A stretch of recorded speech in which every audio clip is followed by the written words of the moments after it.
Sejam bem-vindos à primeira edição do IFBAcast, o melhor e o único podcast do IFBA. Hoje nós iremos discutir sobre um tema um pouco abordado, junto com Nivaldo e Edson. Estamos aqui com o nosso grande amigo Thiago para mais uma entrevista, mais um podcast aqui para discutir um importante assunto na sociedade brasileira, que é o racismo ambiental presente, que é um caso muito importante para ser discutido, que vem trazendo muitos problemas na sociedade. E está dando oportunidade para Nivaldo. Nivaldo irá trazer como esse assunto está importante na sociedade. Bom, como o apresentador já falou, eu sou o Nivaldo e hoje viemos tratar sobre um tema que está muito ligado hoje em dia, que é o racismo ambiental. Mas acho que muita gente não conhece e hoje a gente vai estar vindo falar sobre isso. Certo, mas com os dois já sendo introduzidos, eu gostaria de perguntar sobre o racismo ambiental. O que vocês consideram sobre o assunto? Se possível, eu gostaria de primeiro ouvir a fala de Edson, se não tiver problema, claro. Como podemos observar, hoje em dia, as comunidades quilombolas, indígenas e negras são as principais afetadas por isso. Com a falta de saneamento básico presente na sociedade.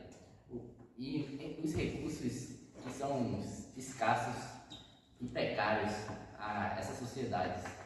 E nós está dando comunidade. Bom, o racismo ambiental ele não é só uma questão racial, ela é uma questão também política, porque muitas dessas sociedades, historicamente, foram deixadas de lado. Então, deixa eu ver se eu entendi, Nivaldo. Porque da parte que você está falando seria sendo o segundo da parte da abolição da escravidão, vamos falar assim.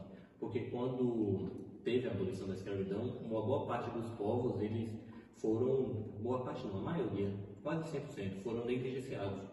Então eles acabavam se mudando para áreas com pouca estrutura, morando perto de encostamentos, que aí, com base nisso, quando acontece chuvas, deslizamentos, até ventos fortes, acabam acabando com a residência deles. Você acha que esses seriam um dos motivos que essas sociedades acabam sendo afetadas? Bom, excelente pergunta, e falando um pouco sobre isso, como você falou, a desigualdade ela não vem agora, ela vem dos tempos antigos de escravidão.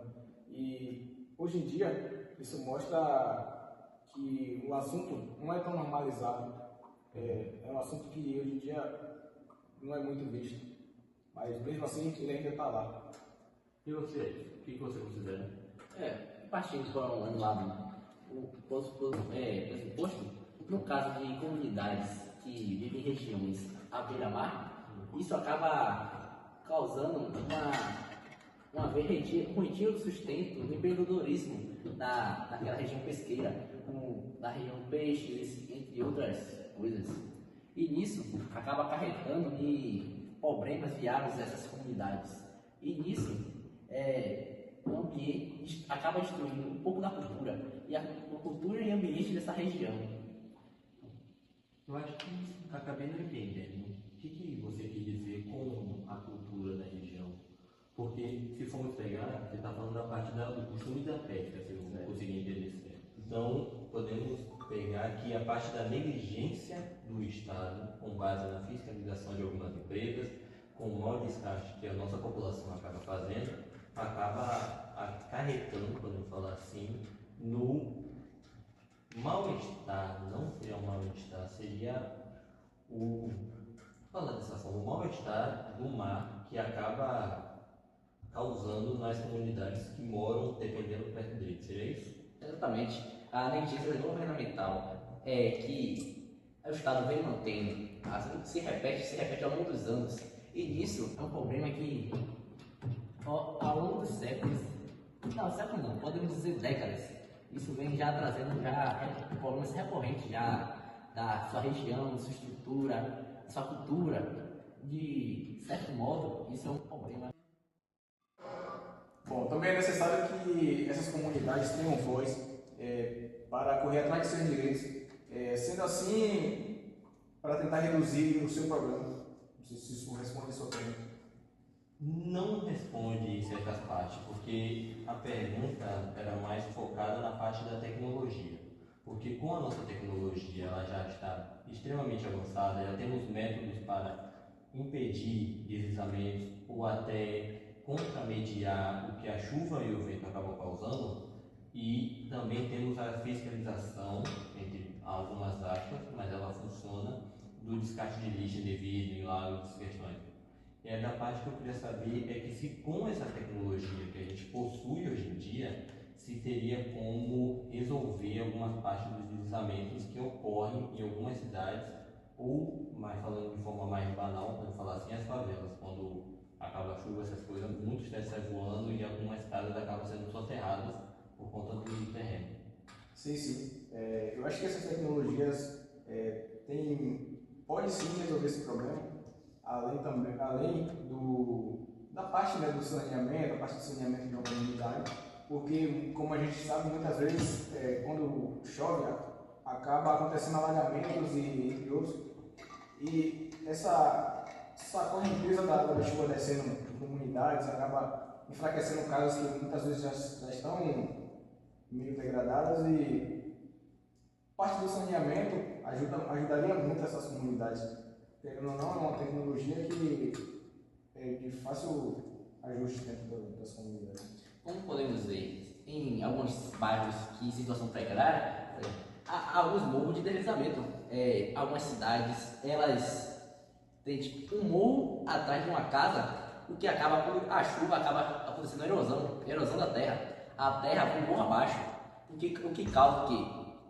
Prejuízo ao pessoal e, de certa forma, normalmente tem casas assim em cima. Essas casas, qual é a chance delas descerem aquele morro e parar ali na parte de trás da casa, desabar uma com a outra? E nisso é alto. Esses lugares não é aquele lugar com estruturas bem pesadas, com estruturas robustas. É aquelas lugar que é feito na revoada, assim, ó. Tipo, lugares que foram passados e vão vendendo em situação que não foi checado. Não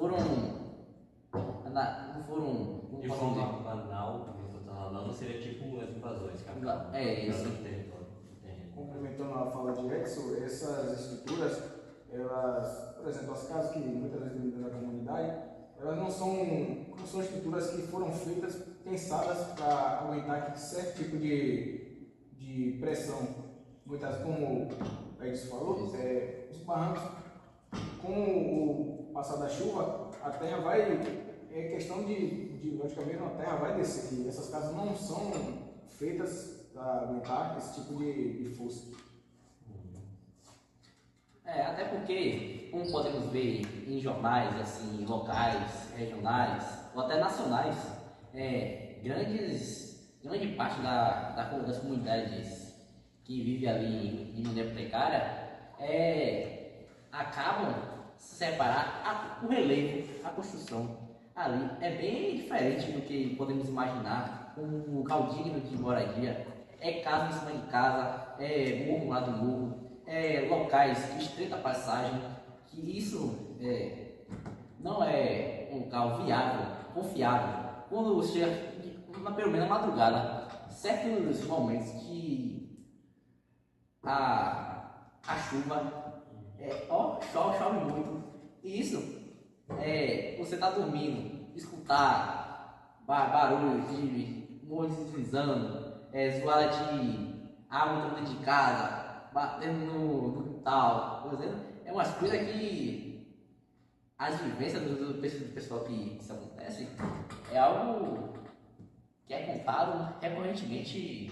E normalmente o povo que é afetado por essas situações são considerados a minoria da sociedade, povos negros, quilombos, isso. Então não é um assunto muito bom quando acontece com eles. Então eu gostaria de agradecer a participação dos dois. Foi uma ótima conversa. Então, resumindo, se estamos protegendo, estamos protegendo. A gente tem que resolver essas situações. Então, agora eu gostaria de agradecer a vocês, nossos telespectadores, na primeira edição do IFBAcast. Te vemos no próximo.